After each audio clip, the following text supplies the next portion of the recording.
یہ نہیں ہے کہ ہم لوٹاتے رہیں کنجروں کے اوپر اور ویڈیو بنوائیں اور کہیں کہ ہم نے بڑا کام کیا ہے، ہم نے یورو لوٹائے ہیں، ہم نے ڈالر لوٹائے ہیں، ہم نے ریال لوٹائے ہیں، ہم نے درہم لوٹائے ہیں۔ نہ میرے بھائی، قیامت کے دن سوال ہوگا۔ یہ اللہ کی نعمت ہے، اللہ کی دی ہوئی دولت۔ اللہ سوال کرے گا قیامت کے دن، میں نے مال دیا تھا، کہاں پہ خرچ کیا؟ جب تک 5 سوال نہیں ہوں گے، رب کی بارگاہ سے بندے کے قدم نہیں ہٹیں گے۔ وہ 5 سوال کون سے ہیں؟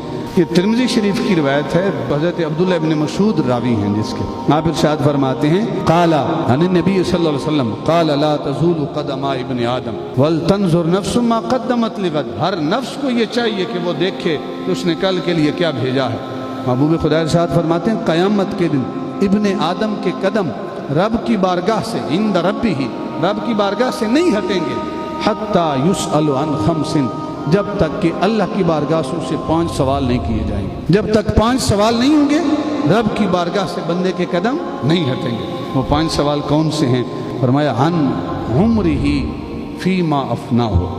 خالق کائنات کی بارگاہ سے آواز آئے گی، اے میرے بندے، میں نے تجھے عمر دی تھی، بتا اس عمر کو تو نے کہاں فنا کیا؟ یہ پہلا سوال ہے۔ سوال بھی دیکھیے اور آج ان سوالوں پر خود بھی غور کیجئے کہ اگر مجھ سے یہ سوال ہو تو میں نے ان سوالوں کی تیاری کتنی کی ہے۔ عن عمرہ فیما افناہ، اے میرے بندے یہ بتا تجھے عمر دی تھی، اس عمر کو کہاں فنا کر کے آیا ہے؟ پھر شاید فرمایا، وعن شبابہ فیما ابلاہ، اے میرے بندے میں نے تجھے جوانی دی تھی، یہ بتا اس جوانی کو کہاں گوایا ہے؟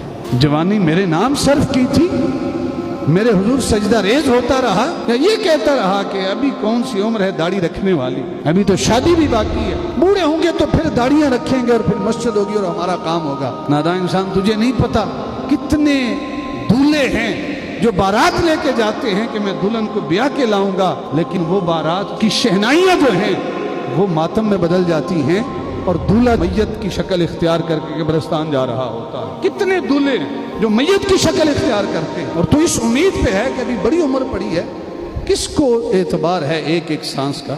جوانی کے بارے میں سوال ہوگا، بتا جوانی کو کہاں پہ گوایا ہے؟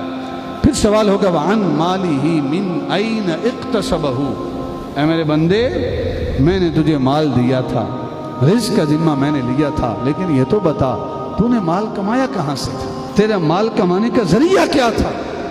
تو یہ کہتا تھا کہ مولویوں کی باتیں چھوڑو، ہم بھی محنت کرتے ہیں، خون پسینہ بہاتے ہیں، تو اپنی طرف سے جائز ہونے کے فتوے اپنی طرف سے گھڑ دیں گے، حالانکہ حقیقت یہ ہے کہ آپ کا دل بھی جانتا ہے کہ آپ کی روزی حلال ہے یا نہیں ہے۔ ایک مزدور جو ہے 8 گھنٹے جس کی ڈیوٹی ہے، اگر وہ صحیح معنوں میں مزدوری نہیں کرتا، اپنا رزق حلال نہیں کرتا، تو اپنے بیوی بچوں کے پیٹ میں وہ حلال کا لقمہ نہیں ڈال رہا، وہ جہنم کا ایندھن ڈال رہا۔ ہر بندہ یہ دیکھے کہ میں اپنی جو روزی ہے اس کو حلال کر رہا ہوں۔ ایک سکول ٹیچر ہے، اگر اس کی ڈیوٹی ہے 8 سے 2 تک پڑھانا، اور اگر اس دوران وہ باقی کام کرتا ہے، پڑھاتا نہیں ہے، اس نے اپنی روزی حلال نہیں کی۔ من این اکتسبہ، تو نے مال کمایا کہاں سے، کس طریقے سے کمایا ہے؟ وفیما انفقہ، پہلا سوال یہ ہوگا کہ کمایا کہاں سے ہے۔ دوسرا سوال یہ ہوگا، وفیما انفقہ، کہ یہ تو بتاؤ میں نے مال تو تجھے دے دیا تھا، احسان کیا میں نے، لیکن یہ تو بتاؤ کہ اس مال کو تو نے خرچ کہاں پہ کیا؟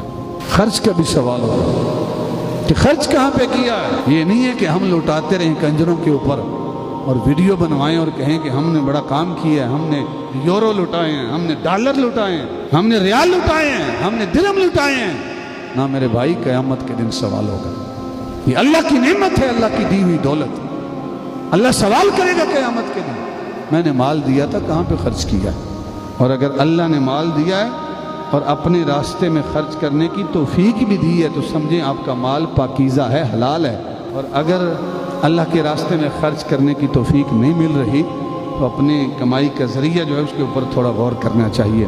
اب ابھی وقت 5واں سوال ہے، وَمَاذَا عَمَلَ فِيمَا عِلْمَهُ، یہ تو بتا اے میرے بندے جو علم تجھے میں نے عطا کیا تھا اس علم پر تو نے عمل کتنا کیا تھا؟ تو یہ 5 سوال جب تک نہیں ہوں گے اس وقت تک بندے کے قدم رب کی بارگاہ سے نہیں ہٹیں۔ ہر بندہ ان 5 سوالوں کی تیاری کرے، میری تیاری ہے یا نہیں۔